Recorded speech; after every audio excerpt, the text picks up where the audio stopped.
नमस्कार दोस्तों, स्वागत है आपका हमारे YouTube चैनल मैथमेटिक्स क्लासेज में। तो आज हम लोग दोस्तों स्टार्ट करने जा रहे हैं बहुत ही इम्पोर्टेंट चैप्टर वास्तविक संख्या। कहा जाता है practice man is a perfect man, यानी कि हम लोग प्रैक्टिस करेंगे क्वेश्चन बैंक का और चैप्टर वाइज चैप्टर प्रैक्टिस करते चलना है हम लोगों को, जैसे कि वास्तविक संख्या है।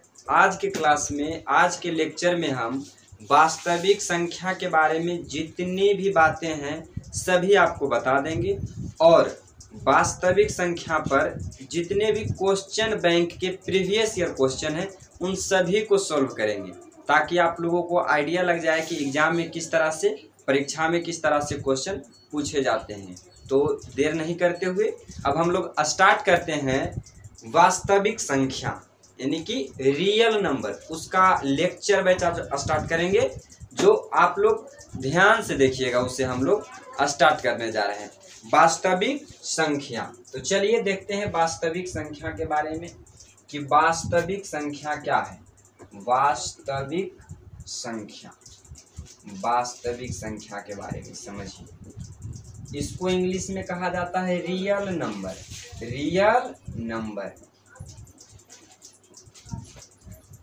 रियल नंबर यानी कि वास्तविक संख्या, ये पहला चैप्टर है। इसको हम लोग अच्छी तरीके से पढ़ेंगे। इससे बोर्ड परीक्षा में 10 नंबर का क्वेश्चन पूछा जाता है। 10 मार्क्स का क्वेश्चन बोर्ड परीक्षा में पूछा जाता है इससे। तो इसे अच्छी तरीके से पढ़ना है, इसके लेक्चर को देखेंगे बढ़िया से और उसके बाद हम लोग इस पर क्वेश्चन को प्रैक्टिस करेंगे। हाँ तो दोस्तों देखिए, हमने कहा कि वास्तविक संख्या से मैट्रिक परीक्षा में, जो बिहार बोर्ड से मैट्रिक परीक्षा होते हैं, उनसे 10 नंबर का क्वेश्चन पूछा जाता है वास्तविक संख्या से। तो वास्तविक संख्या के बारे में समझिए कि ये वास्तविक संख्या है क्या चीज़। वास्तविक संख्या देखिए किसको कहते हैं, परिमेय संख्या। आप लोग परिमेय संख्या 7-8 से ही पढ़ते आ रहे हैं। परिमेय संख्या और अपरिमेय संख्या, जब हम लोग परिमेय संख्या, अपरिमेय संख्या ये दोनों को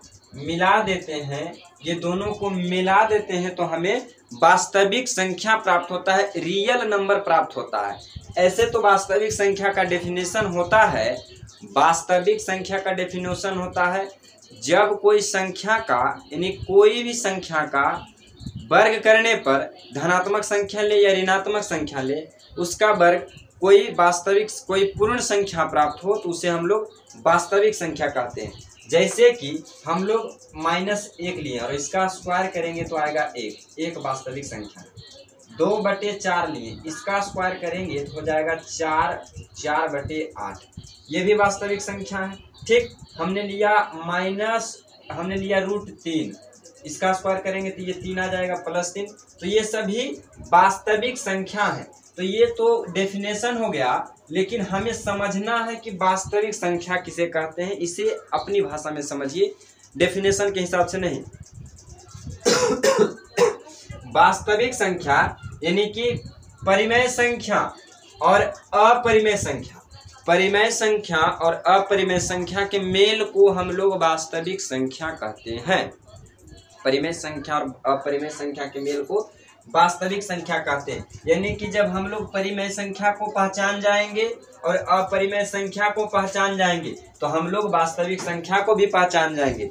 ये दोनों को मिलाकर ही वास्तविक संख्या बनता है। यानी कि परिमेय और अपरिमेय संख्या के मेल को वास्तविक संख्या कहा जाता है। यह भी हम कह सकते हैं कि परिमेय संख्या और अपरिमेय संख्या के मेल को वास्तविक संख्या कहा जाता है। तो चलिए इसे देखते हैं कि परिमेय संख्या क्या चीज़ है। परिमेय संख्या क्या है? तो वैसा संख्या जो भिन्न के रूप में हो। इसके 2-4 पॉइंट याद रखिए। पहला पॉइंट कि हम लोग परिमेय संख्या किस तरह से पहचानेंगे, ये भिन्न के रूप में होता है। भिन्न के रूप में अर्थात इसे हम लोग कह सकते हैं कि ये P/Q के रूप में रहता है। ये P/Q के रूप में रहता है।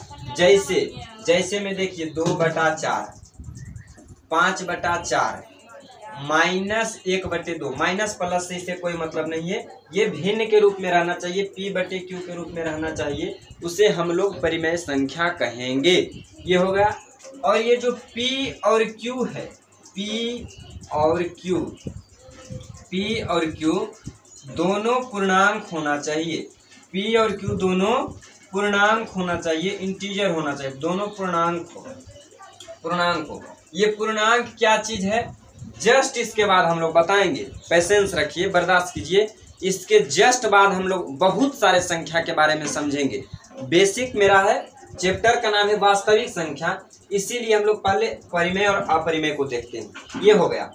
और देखिए दूसरा, पहला p/q के रूप में हो, p और q पूर्णांक हो। और तीसरी बात ये ध्यान रखना है कि q is not equal to 0।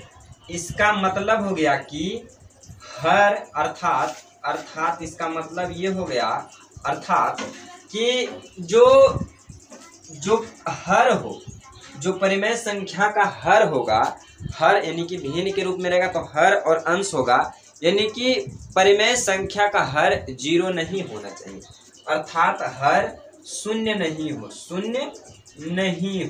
शून्य क्या चीज हो, नहीं हो। ठीक। और एक चौथी बात ध्यान देना है, ये बहुत ही इंपॉर्टेंट, ये चौथा पॉइंट है कि p और q में कोई उभयनिष्ठ गुणनखंड नहीं हो। p और q में कोई उभयनिष्ठ गुणनखंड नहीं हो। ये चौथा पॉइंट बहुत ही इंपॉर्टेंट है कि p और q में कोई उभयनिष्ठ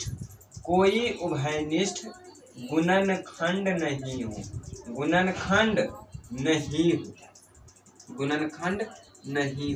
उभयनिष्ठ गुणनखंड कहने का मतलब क्या चीज है, देखिए। उभयनिष्ठ गुणनखंड कहने का मतलब है कि देखिए ये 2/4 ये एक परिमेय संख्या है, ये एक परिमेय संख्या है। 2/4 जो है यह एक परिमेय संख्या है। देखिए इसको थोड़ा ब्रेक कीजिए तो इसको हम लिख सकते हैं 2 × 1 और 4 को लिख सकते हैं 2 × 2। ठीक, 2 × 2। तो देखिए ये जो है यहाँ पर, इसमें भी 2 और इसमें भी 2, ये कॉमन है। ठीक, तो ये कॉमन जो है इसे ही उभयनिष्ठ गुणनखंड कहते हैं। ये उभयनिष्ठ गुणनखंड नहीं रहना चाहिए तो हम उसको परिमेय संख्या कहेंगे। तो ये जो चौथा नियम है ये कम लागू होता है, ज्यादातर क्वेश्चन में ही, ज्यादातर संख्या में ये 2/2 इसे मानक संख्या समतुल्य भिन्न कहते हैं, इसे समतुल्य भिन्न कहा जाता है। तो ये जो समतुल्य भिन्न है ये सभी संख्याएं में पाया जाता है, जितने भी परिमेय संख्या सब में समतुल्य भिन्न पाया जाता है, किसी में भी नहीं होता। लेकिन ये चौथा नियम नहीं है। इस चौथा नियम को इसलिए दिखाए हैं ताकि हम लोग आगे √2, √5, √7 इन सभी को सिद्ध करेंगे, उसमें ये पॉइंट बहुत ही इंपॉर्टेंट होगा। तो आप लोग परिमेय संख्या का प्रॉपर्टी यानी कि परिमेय संख्या का गुण देख लीजिए कि पहला तो उसे भिन्न के रूप में रहना चाहिए, यानी कि p/q के रूप में रहना चाहिए, और p और q दोनों पूर्णांक हो, दोनों इंटीजर्स हो, और q के स्थान पर 0 नहीं होना चाहिए। तो एक चीज ध्यान दीजिए, कहेगा कि 0 एक परिमेय संख्या है या नहीं, तो 0 एक परिमेय संख्या है। क्यों? क्योंकि कोई भी संख्या जिसके नीचे में कुछ नहीं है उसके नीचे में 1 होता है, तो 0 के नीचे में कुछ नहीं तो 1 है, 0/1 लिख सकते हैं। p के स्थान पर 0 हो गया और q के स्थान पर 1 हो गया, तो p/q यानी कि 0 एक परिमेय संख्या है, 0 एक परिमेय संख्या है, 0 एक परिमेय संख्या, 0 एक परिमेय संख्या है। इसीलिए देखिए q के स्थान पर 0 नहीं होना चाहिए, यानी कि 1/0 ये गलत है, लेकिन 0/1 ये सही है। ये परिमेय है लेकिन ये परिमेय नहीं है, इसका भाग नहीं पड़ेगा, ये अपरिभाषित है। 0 एक परिमेय संख्या है। आपको आगे चल के बहुत से चीज देखने को मिलेंगे, जैसे कि याद रखना है 0, इसका उदाहरण में लिख लीजिए -3, 5/4 माइनस में 0 ये भी परिमेय संख्या है, 1/2, 8/7, ये देखिए 22/7, ये सभी परिमेय संख्या हैं। ये सभी क्या चीज है? परिमेय संख्या है। तो परिमेय संख्या और अपरिमेय संख्या को आप लोग समझ गए।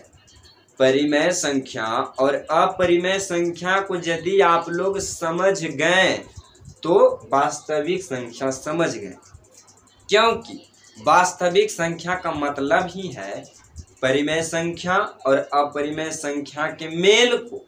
परिमेय संख्या और अपरिमेय संख्या के मेल को वास्तविक संख्या कहते हैं।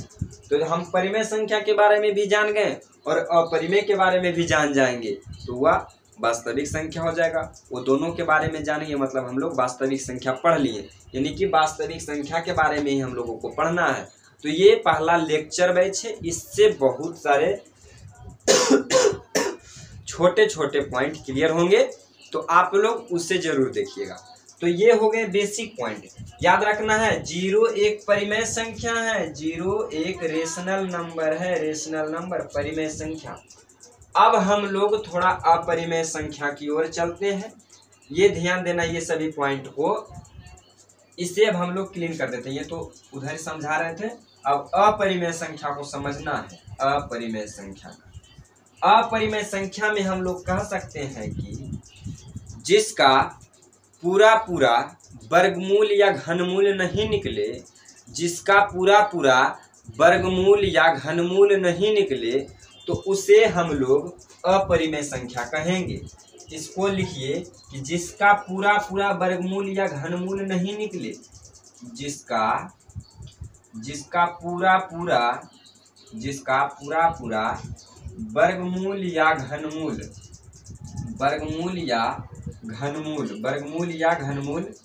नहीं प्राप्त हो तो उसे अपरिमेय संख्या कहते हैं।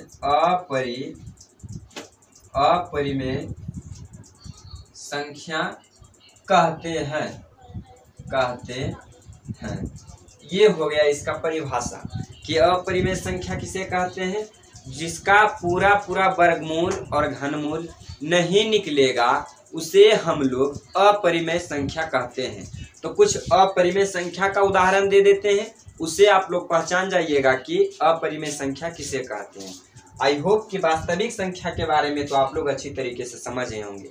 उसका रूप P/Q के रूप में होना चाहिए, P और Q दोनों पूर्णांक हो और Q बराबर 0 नहीं हो, और P और Q दोनों में कोई उभयनिष्ठ गुणनखंड नहीं हो। ये कुछ उदाहरण रहे परिमेय संख्या के। और अपरिमेय संख्या के बारे में उदाहरण उसका देखते हैं। इसका डेफिनेशन हो गया कि जिसका कोई वर्गमूल और घनमूल पूरा पूरा नहीं निकले उसे हम लोग अपरिमेय संख्या कहते हैं। तो इसका कुछ उदाहरण देख लेते हैं, उसे समझना है।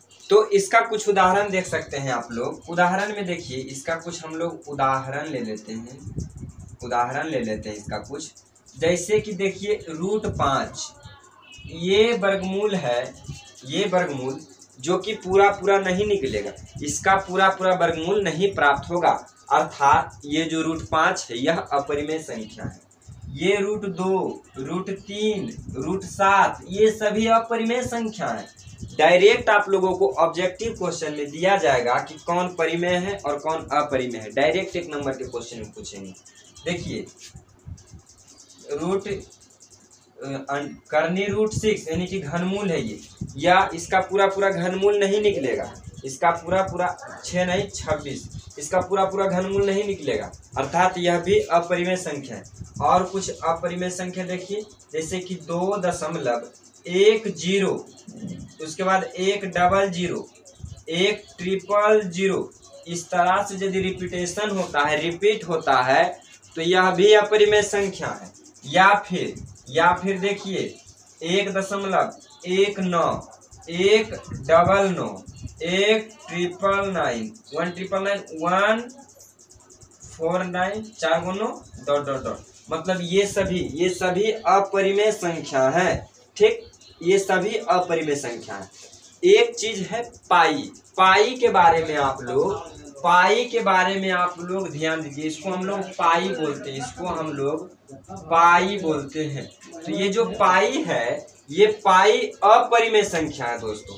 पाई अपरिमेय संख्या है,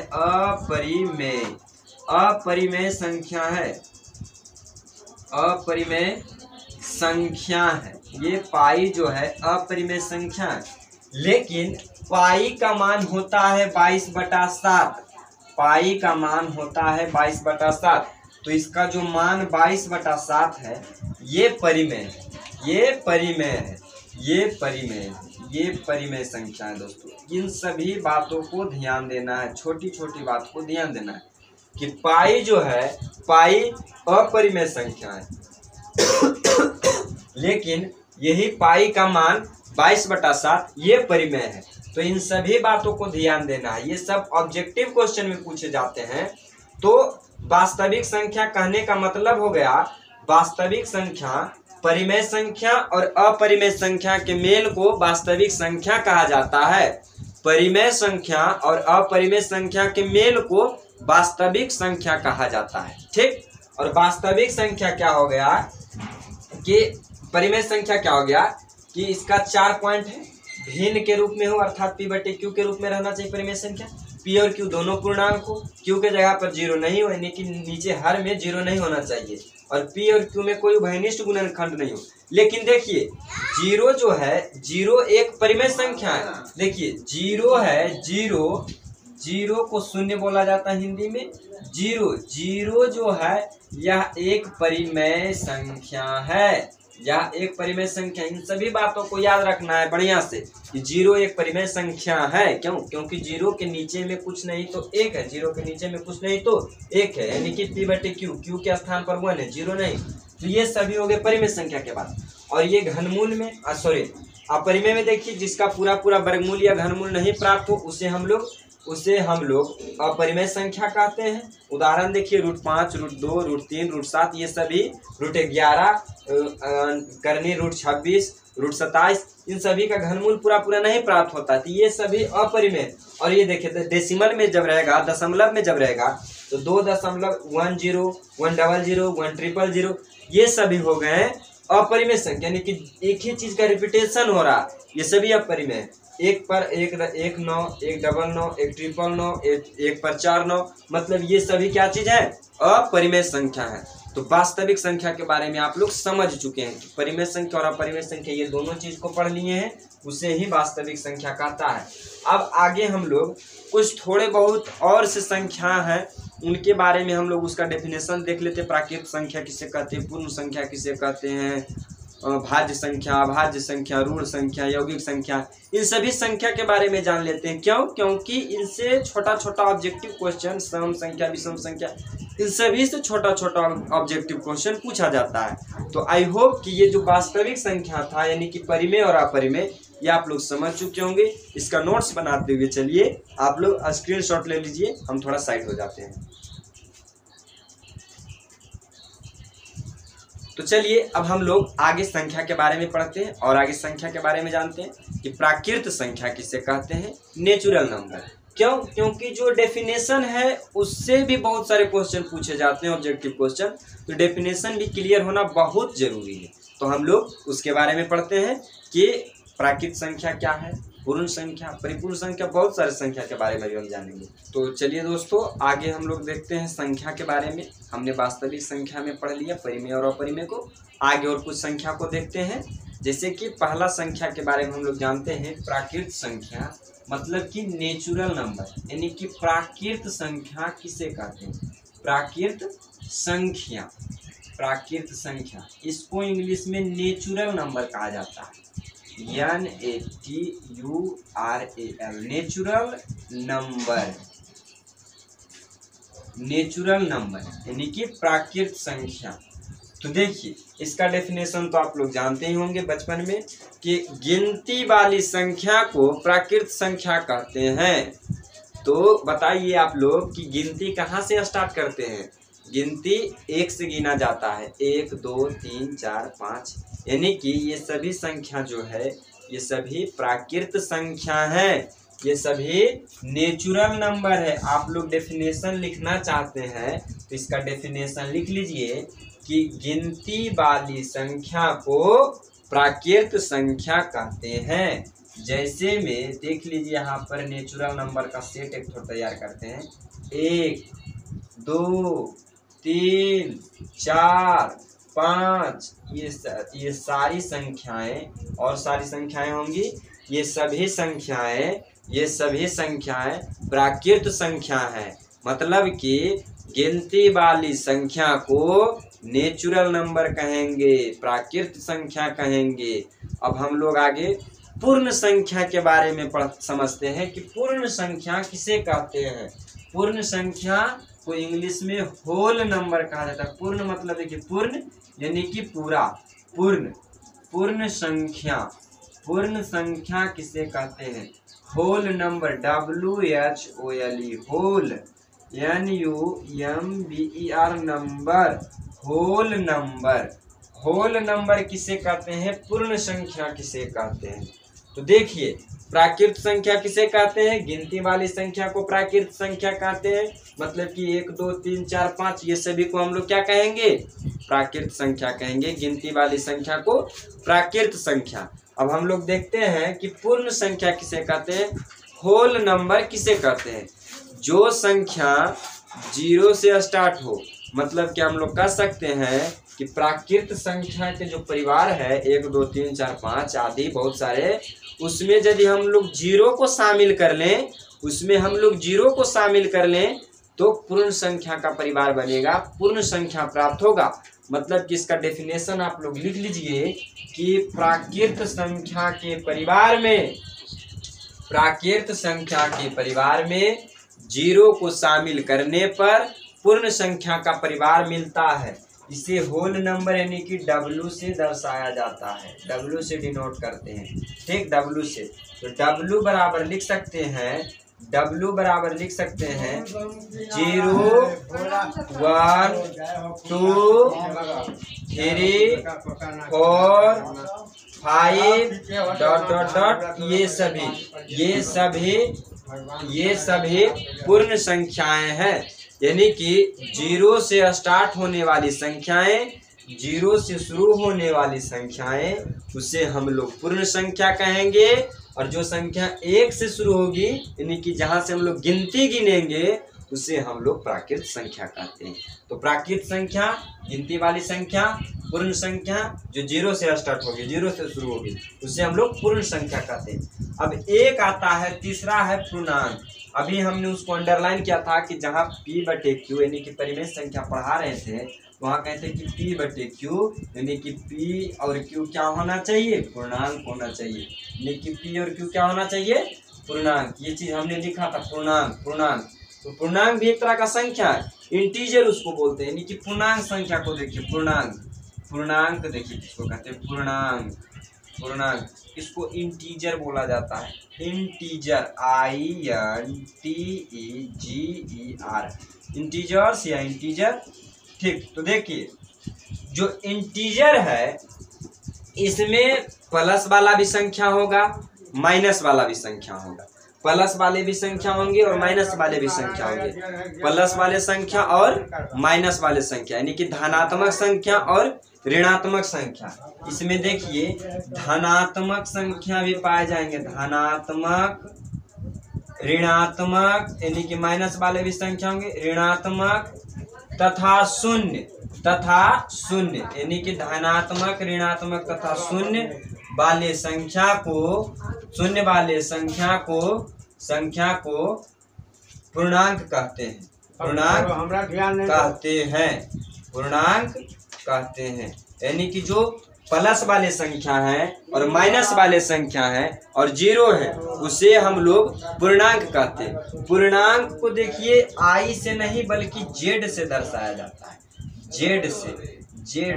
देखिए, Z जो है ये जर्मन शब्द है, ये जर्मनी का वर्ड है, जहलीन का मतलब होता है गिनती होता है, यानी कि कोई संख्या को गिनना। तो ये देखिए पूर्णांक में देखिए 0 भी होगा, इधर माइनस वाले भी संख्या होंगे, -1 -2 -3 -4 ... और इधर प्लस वाले भी संख्या होंगे, 1 2 3 4, ये सभी।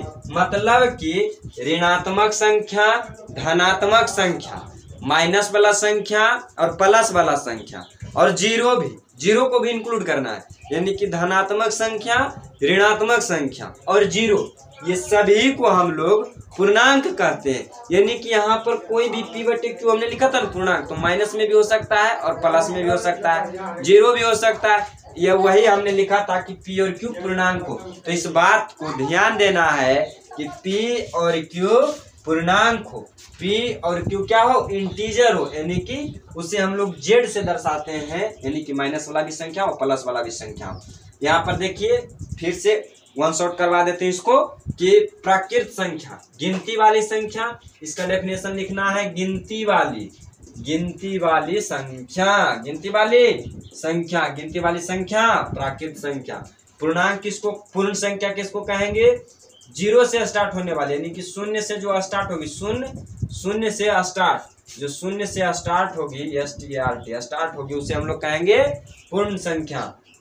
अपूर्णांक इसमें धनात्मक रहेगा, ऋणात्मक रहेगा और शून्य रहेगा, यानी कि प्लस वाला संख्या भी, माइनस वाला संख्या भी और जीरो भी, उसे हम लोग पूर्णांक कहेंगे। तो आई होप कि इसके बारे में, इन सभी संख्या के बारे में आप लोग पहले से जानते होंगे और इसको बताने के बाद सारा जो भूला भुलाया हुआ था सब क्लियर हो गया होगा। अब आगे हम लोग बढ़ते हैं सम संख्या, विषम संख्या, इवेन नंबर, ऑड नंबर, इन सभी संख्या के बारे में बढ़ते हैं। हम लोग इस चीज़ को इसलिए बता रहे हैं कि ऑब्जेक्टिव क्वेश्चन में डायरेक्ट पूछे जाते हैं। ये बहुत ही बेसिक चीज़ है, ये बहुत ही माइनर चीज़ है, इससे आप इस चीज़ को आप लोगों को आना चाहिए ताकि एक भी क्वेश्चन जो हो वो नहीं छूटना चाहिए। तो इससे अब हम लोग क्लीन करते हैं। इसके बाद अब हम लोग देखेंगे सम संख्या, विषम संख्या और बहुत सारे 2-4 संख्या और है, उसके बारे में देखते हैं। उसके बाद हम लोग चैप्टर में, यानी कि अपना जो सिलेबस है उसमें हम लोग प्रवेश करेंगे। तो दोस्तों अब देखिए, अब हम लोग इवेन नंबर यानी कि सम संख्या के बारे में जानते हैं।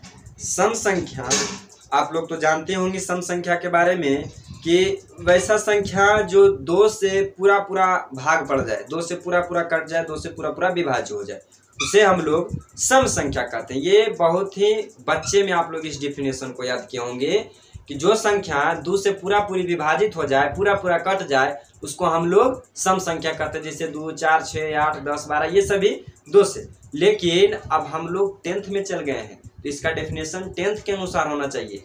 ये जो सम संख्या देख रहे हैं, सम संख्या के डेफिनेशन से और विषम संख्या के डेफिनेशन से एक ऑब्जेक्टिव पूछे जाते हैं, जरूर के कई बार पूछे गए हैं।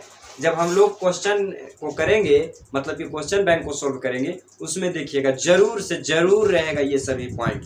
तो देखिए सम संख्या, इसको तो आप लोग इंपॉर्टेंट कर लीजिए, 1 नंबर आपको जरूर देगा। सम संख्या का पहले सामान्य रूप देखिए, जनरल फॉर्म। इस सम संख्या को हम लोग पहचानेंगे कैसे, सम संख्या का सामान्य रूप। सम संख्या का सामान्य रूप होता है 2m, और ये जहाँ यम है, जहाँ पर जो हमने यम लिखा, जहाँ यम बराबर प्राकृत संख्या होता है, यानी कि यम के जगह पर प्राकृत संख्या रखिए। प्राकृत संख्या अभी हमने बताया, गिनती वाले संख्या को प्राकृत संख्या कहते हैं। तो यहाँ पर आप लोग प्राकृत संख्या रखिए, सम संख्या प्राप्त हो। जैसे कि देखिए अभी हमने बताया कि वैसी संख्या जो 2 से पूरी विभाजित हो, 2 से पूरा कट जाए, उसको हम लोग सम संख्या कहेंगे। जैसे में 2, 4, 6, 8, 10, 12, 14 ... बहुत सारे संख्या, ये सभी 2 से डायरेक्ट कट जाएंगे, एक भी शेष फल नहीं बचेगा, एक भी रिमाइंडर नहीं बचेगा, मतलब कि ये सभी सम संख्या है, सम संख्या।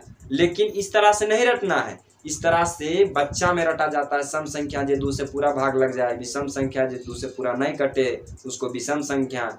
तो ये सभी नहीं, इसका जनरल फॉर्म याद रखना पड़ेगा, सामान्य रूप।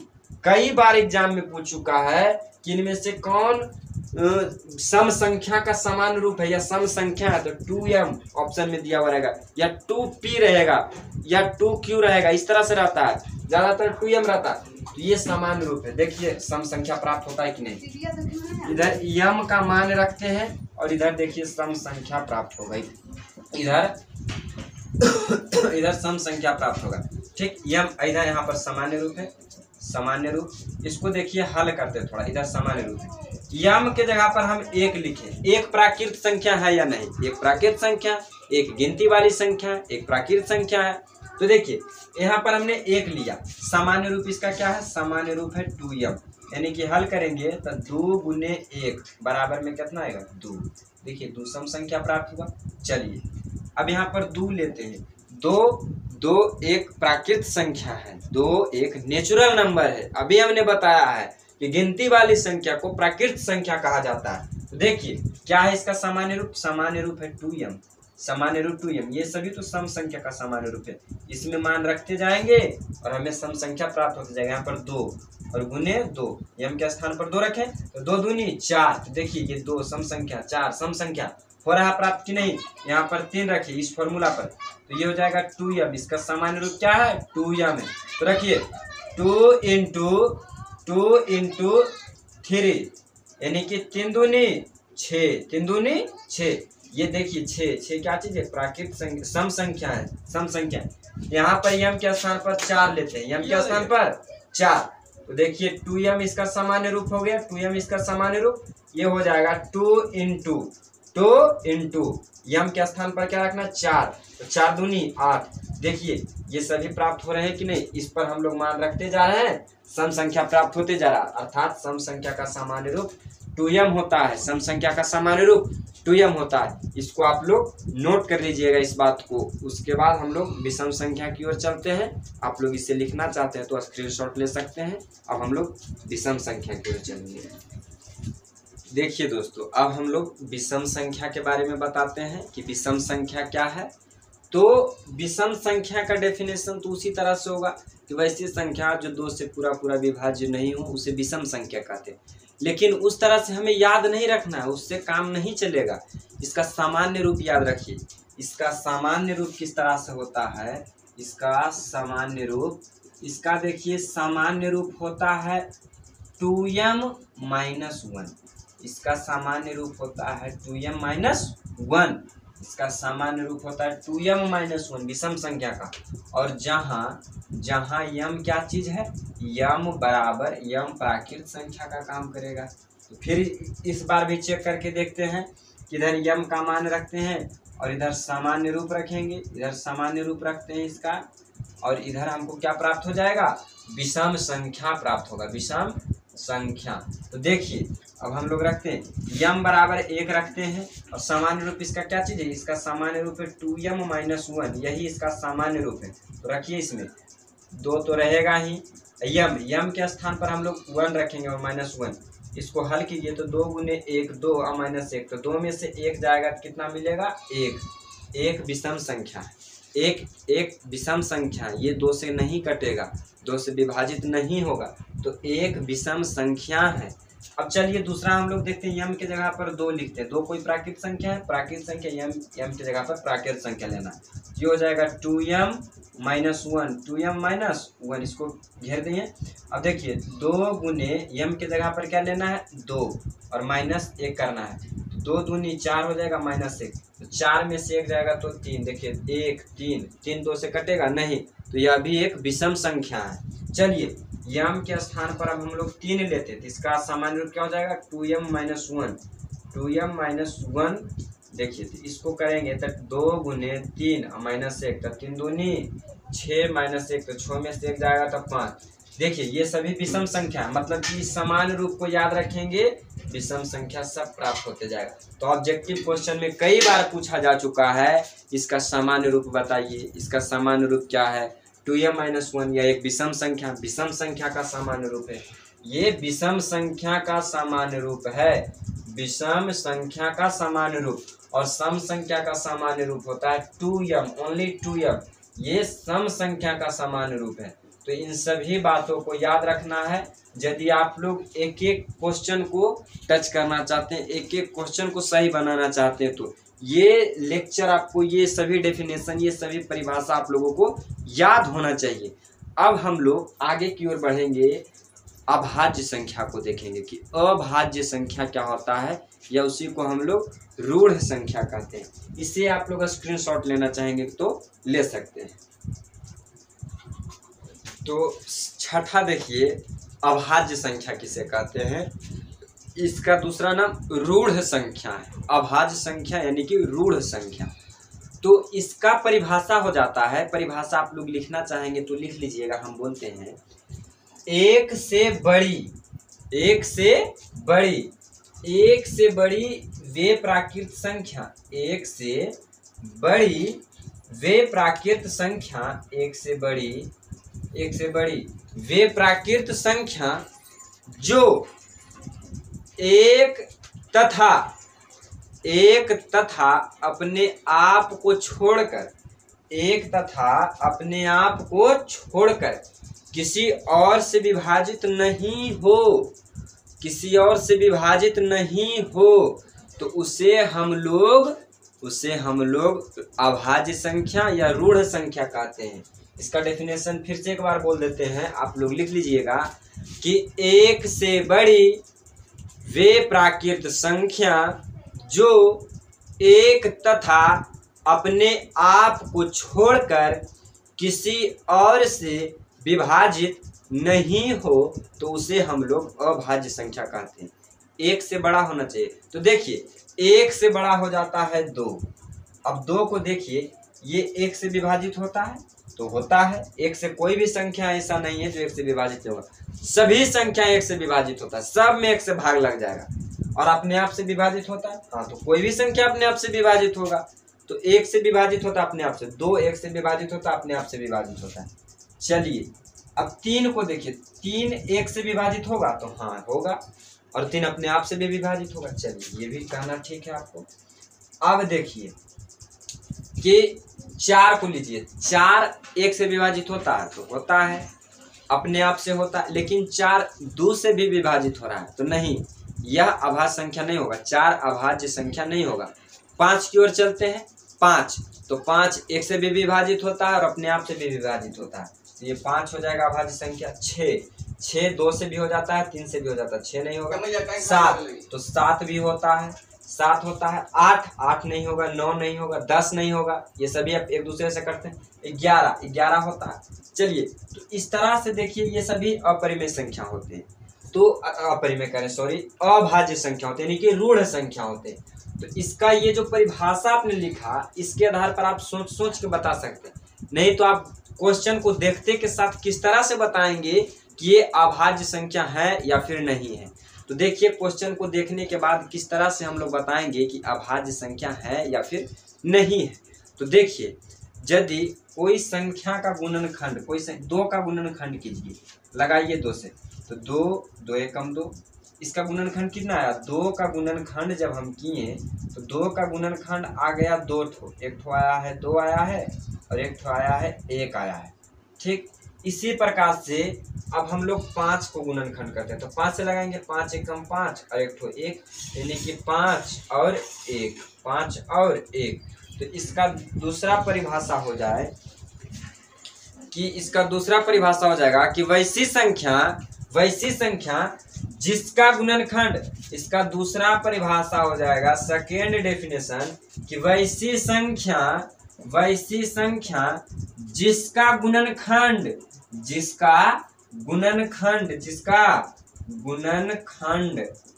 केवल 2 हो, ओनली 2, केवल 2 हो, तो वह संख्या अभाज्य संख्या कहलाएगी। मतलब कि कोई ऐसा संख्या लीजिए जिसका गुणनखंड करने पर सिर्फ 2 गुणनखंड प्राप्त हो, उसका सिर्फ 2 गुणनखंड आपको मिले, तो वह संख्या अभाज्य संख्या होगी, रूढ़ संख्या होगी। ठीक, तो ये दूसरा परिभाषा हो गया। तो इस तरह से भी आप लोग निकाल सकते हैं, पता कर सकते हैं कि कौन सा संख्या अभाज्य संख्या है और कौन सा संख्या अभाज्य नहीं है। अब हम लोग नेक्स्ट देखते हैं भाज्य संख्या, उसके बाद अब हम लोग चैप्टर के बारे में पढ़ेंगे। तो चलिए इसके बाद अब हम लोग देखते हैं भाज्य संख्या। तो इसको अब हम लोग क्लीन कर देते हैं। एक ऑब्जेक्टिव देखिए, सबसे छोटी अभाज्य संख्या 2 है। सबसे छोटी अभाज्य संख्या, इसको नोट कर लीजिएगा, सबसे छोटी अभाज्य संख्या 2 है। अभाज्य संख्या 2 है, इस बात को याद कर लीजिएगा। अब हम लोग भाज्य संख्या की ओर चलते हैं। आप लोग इसे स्क्रीनशॉट ले सकते हैं, इसे इसके बाद हम लोग क्लीन करते हैं। तो देखिए, भाज्य संख्या या यौगिक संख्या, कंपोजिट नंबर, भाज्य संख्या या यौगिक संख्या किसे कहते हैं?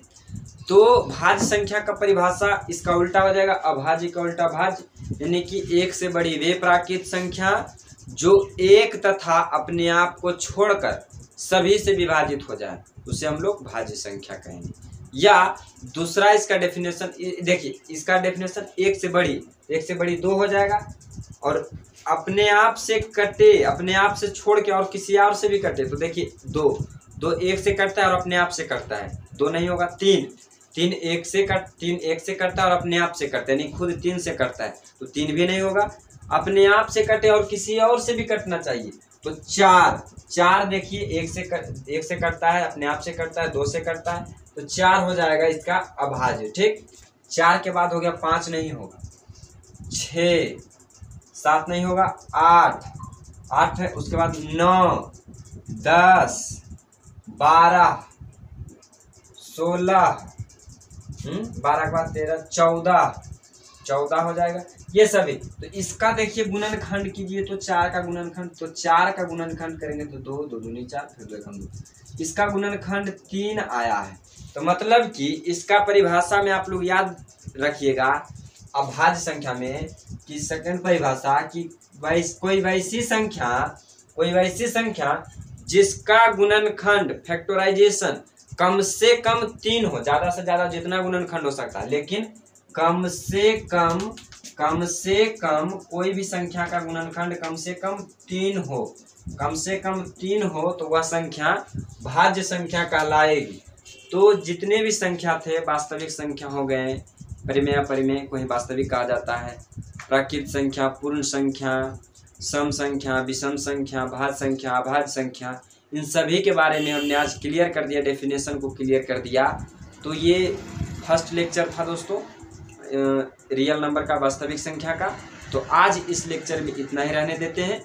उसके बाद अब हम लोग नेक्स्ट लेक्चर में, और जो इसका संबंधित होगा, मतलब कि चैप्टर से संबंधित फॉर्मूलाज हो गए, इसका जो सिद्ध करने वाले क्वेश्चन होते हैं, उन सभी को हम लोग बताएंगे। और उसके बाद क्वेश्चन बैंक को हम लोग फॉलो करने जा रहे हैं, क्योंकि क्वेश्चन बैंक से बहुत से क्वेश्चन डायरेक्ट मिलेंगे और आप लोगों को अनुभव होगा कि किस तरह से क्वेश्चन परीक्षा में पूछे जाते हैं। तो आप लोग ज़्यादा से ज़्यादा इस वीडियो को शेयर कीजिए। जो लोग मैट्रिक परीक्षा देने वाले हैं 2023 में, उनके लिए तो बहुत ही इंपॉर्टेंट है ये वीडियो। चलिए मिलते हैं नेक्स्ट वीडियो में, आज के लिए इतना ही, जय हिंद।